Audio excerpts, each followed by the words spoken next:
आज दिव्य जड़ी बूटियों के संदर्भ में हम और चर्चा करने वाले हैं। एक और बहुत ही सुप्रसिद्ध दिव्य वनौषधि के विषय में। इसको हम नाम से इसीलिए परिचित हैं क्योंकि माता सीता लंका में जिस वृक्ष के नीचे रही उसकी वजह से भी यह बहुत सुप्रसिद्ध हुआ। इसको हम जनरली भाषा में भी इस वृक्ष के साथ नाम जुड़ गया, सीता अशोक के नाम से हम इसको जानते हैं। तो जो सीता अशोक आप देख रहे हैं कि यह वृक्ष बहुत सुंदर है। इसके पुष्प आप देखेंगे, इसके अंदर बहुत प्यारी खुशबू भी है, बहुत खुशबू है, बहुत सुंदर है। और यह बहुत ही विशाल वृक्ष आप देख पा रहे हैं। इसके अंदर पूरा कोई ऐसा वृक्ष प्रायः बहुत कम होता है जिसके टहनियों में तो फूल होते हैं पर तने में फूल खिलता हो, ऐसा बहुत ही कम कोई वृक्ष आपको दिखाई देता है। हालांकि यह वर्षा में एक बार, इसमें वसंत ऋतु में इसके अंदर फूल खिलते हैं, पर आप देख रहे हैं कितनी सुंदर इसके अंदर यह फूल हैं। पुष्प वाला जो यह वृक्ष, इसको सीता अशोक कहा गया है। इसका बॉटनिकल नाम है जोनेसिया अशोका।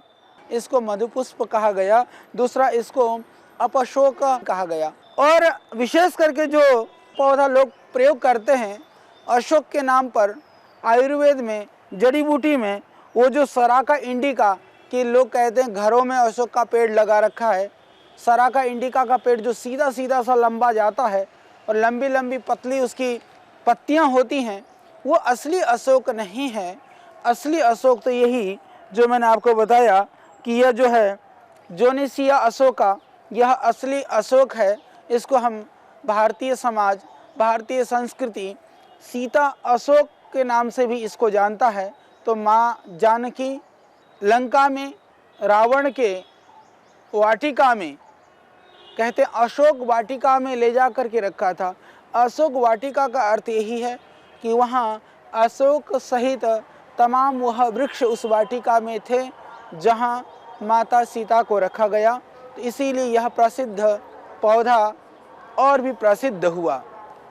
और जो विशेष बात यह है कि इसको संस्कृत में अशोक तो कहा गया ही है, मधुपुष्प भी। मधुपुष्प शायद दो कारणों से कहा गया होगा। एक तो इसमें बहुत मधुर मधुर खुशबू होती है, दूसरा आप देखते हैं कि इसके जो पुष्प हैं, जिस तरह से मधुमक्खी का छत्ता होता है उसी तरह से इसके पुष्प की पूरे के पूरे छत्ते होते हैं। तो इसीलिए शायद इसको दो कारणों से, मधु की तरह से इसकी खुशबू और मधुमक्खी की तरह से, छत्ते की तरह से इसके पुष्प होने की वजह से इसको मधुपुष्प कहा गया। दूसरा इसको अपशोक मंजरी भी कहा गया कि अपशोक मंजरी इसलिए कहा गया अशोक को क्योंकि कहते हैं कि यह शोक का हरण करने वाली होती है, इसीलिए इसको पवित्र माना गया। इसीलिए इस पौधे को, इस वृक्ष को घर में लगाने की भी परंपरा है। यदि आपके पास स्थान है तो आप अशोक वृक्ष को लगा सकते हैं।